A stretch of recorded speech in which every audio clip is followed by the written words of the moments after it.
Hello guys, how's it going? My name is Dal, and as part of this week's build for the Alpha of War Within, we got a ton of new class changes featuring a new Shaman hero spec of Totemic, which we covered recently. But with that, we also saw other class changes with some of the more smaller additions like hero spec changes for warriors and druids, as well as massive revamps for warlocks and death knights. And so far, we got to take a close look at the Warlocks with the Demonology Warlock restructure. So now it's time for the Frost Death Knight, which is one of my favorite specs of Death Knight. With the playstyle looking to gain some new capstone gates as well as new gameplay options when it comes to better customizing your playstyle, while also some quality of life adjustments that should make any playstyle of Frost Death Knight, whether you play in Breathless Dragosa, Dual Wield, or the Two-Handed Obliterate, much more comprehensive. With that being said, however, if you guys want to see more class changes over on the Alpha, be sure to follow the channel. Otherwise, let's dive into today's video. So as part of this new Frost Death Knight revamp, which I'm so excited the spec is finally getting a revamp, I feel like Frost needed one for a while, there's going to be a couple of changes for the baseline Death Knight. For instance, things like Rhyme are now no longer a talent, but instead a passive. A passive where Obliterate and Frostbite has a chance to cause the next Howling Blast to be empowered, where it consumes no runes and deals 300% additional damage. So that talent is no longer a talent, it is now a passive ability. For the most part, looking at the Frost Death Knight talent tree, you will notice a lot of changes. It has a very similar structure, it has a very similar positioning for most of its talents, but there are some key differences. Specifically when we start taking a look at the Capstones, which is I think where Death Knights are really going to be able to expand the overall playstyle. None of these things are finalized, by the way. There's going to be more changes in the future, but at least we have a little bit of a work being done right now for us to go over. Off the bat, we'll see, since Rhyme is in a different position, Howling Blast goes into now Everfrost, Runic Command, and improved Rhyme down into Biting Cold, and this part for the most part is the only change we'll see up here. A hidden change you will actually wouldn't notice normally is a change to Frost Scythe. Frost Scythe is now a cooldown. Cost your runes, 8-yard range, a sweeping attack that strikes all enemies in front of you for frost damage. This attack will always critical strike instead, however, and crit strike damage is increased by 4 times instead of 2 times of normal damage. Deals reduced damage beyond 5 targets, and consuming kill machines reduces the cooldown of Frost Scythe, as well as having better haste does shorten its cooldown a little. What this means is that Frost Scythe has actually become quite a valuable ability in terms of the overall damage that it can output. So a single Obliterate does roughly 165 damage when it crits. This is without any kind of ramp up or anything, so it's a decent bit of damage. And when you have Obliterates cleave to nearby targets, that could also be very strong. But in comparison, a Frost Scythe does on its own 174,000 damage guaranteed. So it's essentially a little bit better depending on some, I guess, of variance here or the amount of stacks of Razor Rise that I have.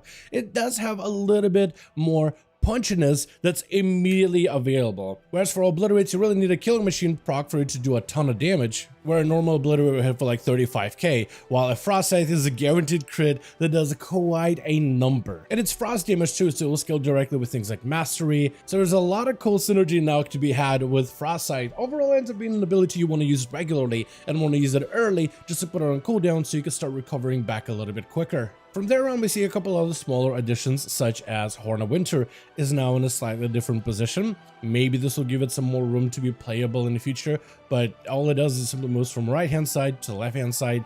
Maybe this will work out kind of okay. We also see Frostworm's Fury be brought up a little bit. Essentially, they want Frostworm's Fury to be a talent the Death Knights should have easy access to, most likely to encourage Death Knights utilizing Frostworm's Fury in builds. This will be very important if you end up playing your Frost DK as a Rider of the Apocalypse, because when you use your Frostworm's Fury ability, this is how you summon the Riders of the Riders of Apocalypse, and you summon all of them at once. So making it easier for you to talent it to Frostworms, and even Absolute Zero to reduce the cooldown by half ends up being just a must depending on the hero spec that you run. And even for Deathbringer, even though it doesn't have direct interactions with Frostworm's Fury, the additional damage and just the cleave and the crowd control, I think is going to be almost a must for most Death Knight builds, depending if you're doing raids or Mythic Plus dungeons. But it definitely does make the ability a lot more readily available, and I've always found it a fun ability to toss out my dragon to fly across the battlefield.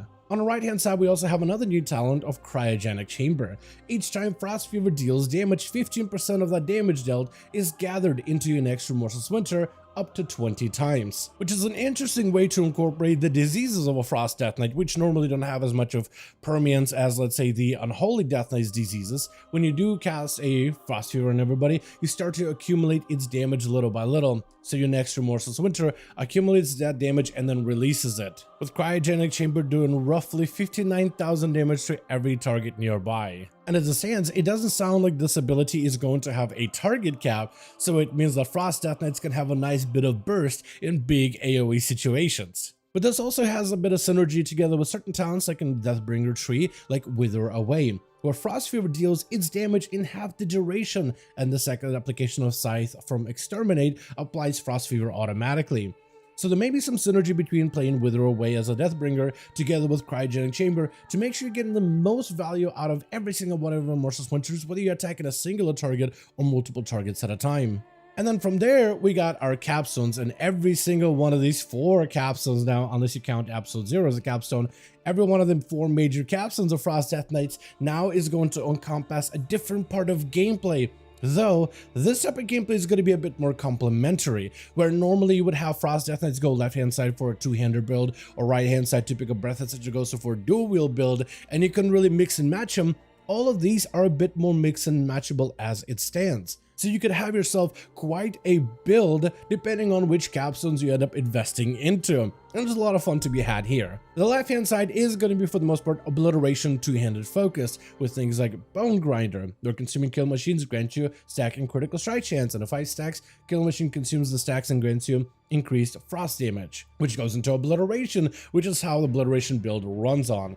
Pillar of Frost is active, Frost Strike, Soul Reaper, and Howling Blast always grant killer machine procs and have 30% chance to generate a rune, so lets you blast out a bunch of obliterates back to back. The below that now is a new talent of Arctic Assault, where consuming killer machines at any time now fires off a glacial advance through your target. And these glacial advances are actually super good for Frost Death Knights, mostly because they do a couple of things. One, it's exactly the same glacial advance you have in your talent tree, so it does frost damage, which is fantastic, but also, as you hit enemies with a glacial advance, they also take a stack of Razor Ice, which is fantastic. This means that if, let's say, you are inside of your big burst window, Frost Strike, Obliterate, Frost Strike, Obliterate, you got another Obliterate proc, you can generate Razor Ice on everybody very quickly without having to alter your rotation all that much, which is an exciting prospect when it comes to Death Knights. This means that all enemies in front of you can take additional frost damage from all of your AoE abilities, and that makes the playstyle, I feel like, overall just shine super well together. Big fan of this edition, but also wonder if this will end up being maybe something that even the dual-wheel builds of Death Knights will end up utilizing as well, as I think there's some value that could be had, which is being able to easily spread that debuff on multiple targets at a time. In the next capstones is going to be very weird, but most of them end up starting out weird, but you end up seeing the big picture by the end of it with Smothering Offense. Your auto attack damage is increased by 6%. This amount is increased for each stack of Icy Talents, so you have a bit of an interaction with Icy Talents, which not only increases your attack speed, but now also auto attack damage as well. And Icy Talents can now stack up to 2 additional times. So normally you'll be able to have your Icy Talents stack up to 3 times. This changes to 5 times. Though there's also a talent in the Deathbringer tree that allows Icy Talents to stack up by 2 additional times as well. Which means as a Death Knight, if you have just enough runic power in order to be able to get all of your stacks, you can get 1, 2, 3, then 4 and 5 stacks from your talents, as well as 6 and 7 with a 42% increase attack speed, but also auto attack damage increase as well with the 2 talents combined together. Which is just kind of nuts, as it helps out both specs of Death Knight, whether you play the dual wheel build, which has a lot more auto attacks and there's more instances of auto attacks with 2 weapons, or if you're playing the 2-hander build and you want to get more consistent procs of auto attacks for those kill machines, this may even allow you to have a less haste invested build in the future, as you get it just for your auto attacks, so it should generally give you more kill machine procs just from your auto attacks overall. And lets you invest into stats like Critical Strike, where you might be able to find a new breakpoint where enough crit plus all this auto attack speed may give you enough consistency where you're getting killing machines on a regular. Overall, it's a very interesting talent though that can be used technically for both builds. We'll find out in the future which build ends up utilizing the most, but it's a cool new addition that changes some of that Death Knight's gameplay. Further down, we have Icy Death Torrent, where auto attacks, critical strikes have a chance to send out a sleet of ice, dealing frost damage to enemies in front of you, which even further encourages you to stack more critical strikes for your auto attacks. And then further down below, we have the Long Winter. While Pillow Frost is active, your auto attack critical strikes increase its duration by 1 second, up to a maximum of 5, which I think ends up being huge value for dual wield builds, because you will likely end up getting this guaranteed, but stacking more critical strikes with those extra auto attacks as a two-hit Death Knight may be something you end up utilizing, though you are getting guaranteed crits from obliterates anyway, so then mastery ends up being a better stat. I'm sure somebody will figure out the best stat allocation in order to maximize this build, but it gives you this auto attacky thing that Death Knights I think never had before, but they've always had some leanings towards it before with the Icy Talents, but there's now ways to fully maximize it, and further supported by the Deathbringer respect. Then we have the right hand side, which is going to be a little more familiar. We have things like Avalanche, where Howling Blast with Rhyme active will summon jagged icicles to fall on your enemies near your target, applying Razor Ice while dealing additional damage. Further down, we have Shattering Blade. When Frost Strike damages an enemy with 5 stacks of Razor Ice, it'll consume to deal additional 100% damage, which with talents such as Arctic Assault, you could passively generate these procs and basically get this to proc fairly regularly. But further down, we have a new talent called Shattered Frost. When Frost Strike consumes 5 stacks of Razor Ice, it deals 50% of that damage to nearby enemies with a soft cap of 8 targets. This means that Frost Strike, in a way, can kind of become your AoE ability in AoE situations, while also getting some value in single target as well. This made me think of Death Knights from a Mythic Plus perspective specifically, where you are mostly hoping to do as much damage you can to nearby adds, but you're trying to combine your talents in a way where you gain some value in single target, but also value in AoE. Talents that are strictly for AoE or strictly for single target may help out depending on how you run your dungeons. For example, let's say you go on a full AoE build in a fortified Mythic Plus key, you probably want to go for bigger pulls to maximize that AoE value so you can cut down the time you're spending on the adds, but then your contribution to bosses is probably going to be much lower. But if you can get a build that works for both AoE and single target that gives you increases in both fields, then that usually ends up being the better talent, and I think Shatter Frost could be that potential talent. It allows it to focus on that pure single target funnel damage into primary foe while cleaving things around you for free, which opens up some funnel cleave potential for Frost, which I think is exciting. And during my little bit of testing here, I did find that the ability deals a significant amount of damage. It's not crazy, as I mostly play the Obliterate builds where the ability of Obliterate is going to be the highest, but I wonder how this will work out in a pure dual wield build, though that's generally not my forte.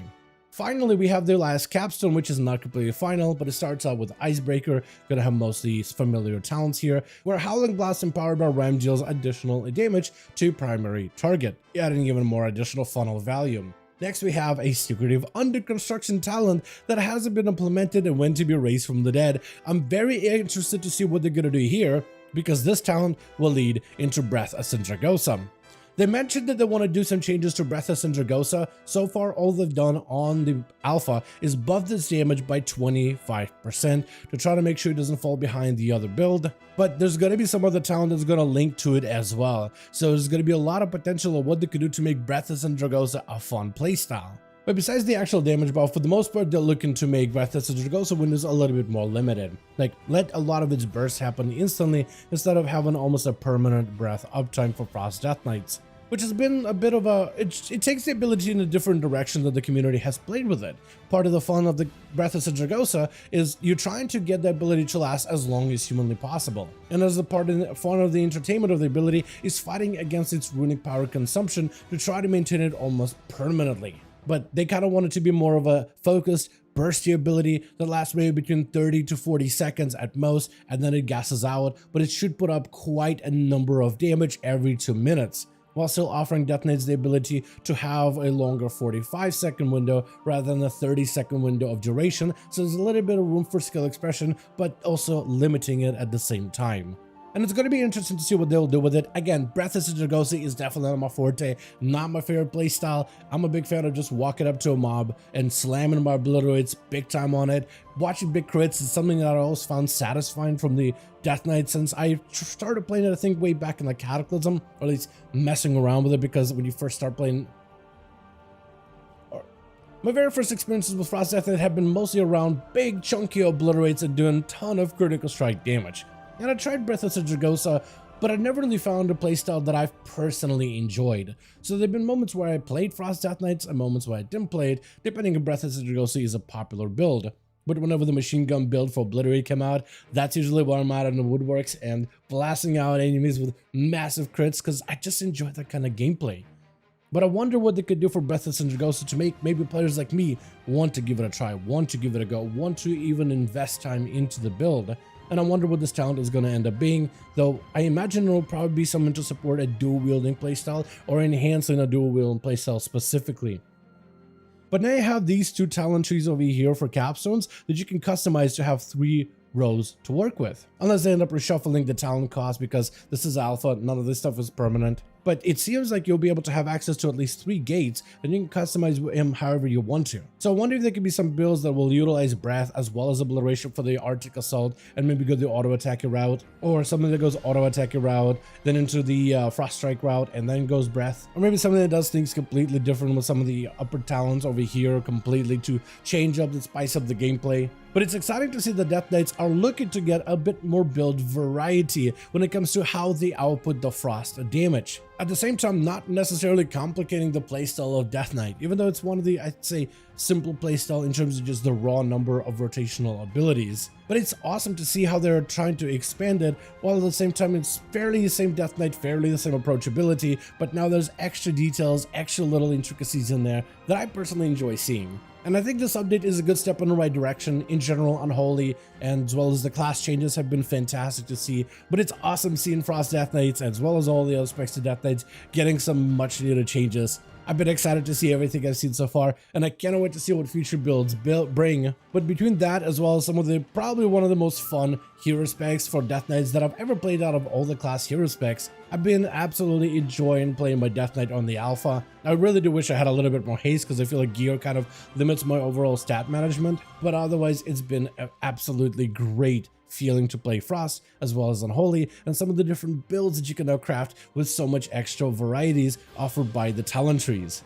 But at the end of the day, it doesn't really matter how I feel about Frost Death Knights. I want to know how you guys feel about the changes the Frost Death Knights are getting over in the alpha. What are your thoughts on some of the different capstone changes the Frost is getting, as well as some of the smaller changes that are being added within its talent tree? Let me know all your thoughts in the comments down below. Does it get you excited about playing Frost Death Knights in the future, or less excited? Why? And what would you like to see change going forward? Let me know all those thoughts in the comments down below. As per usual, if you guys enjoyed this video or found it informative, go ahead and give it a thumbs up. I would very much appreciate it. And as always, in the description of every single video and live stream, we have a link to our Discord community channel. Probably the best place to reach out to me directly in case you want to let me know what you thought about this video or hang out with the rest of the community to discuss some of the upcoming changes. Join our Discord to become part of the community. But otherwise, thank you all so much for watching this video. I do hope you guys enjoyed. Let me know all of your thoughts down below. And as always, I'll see all of you guys in another video.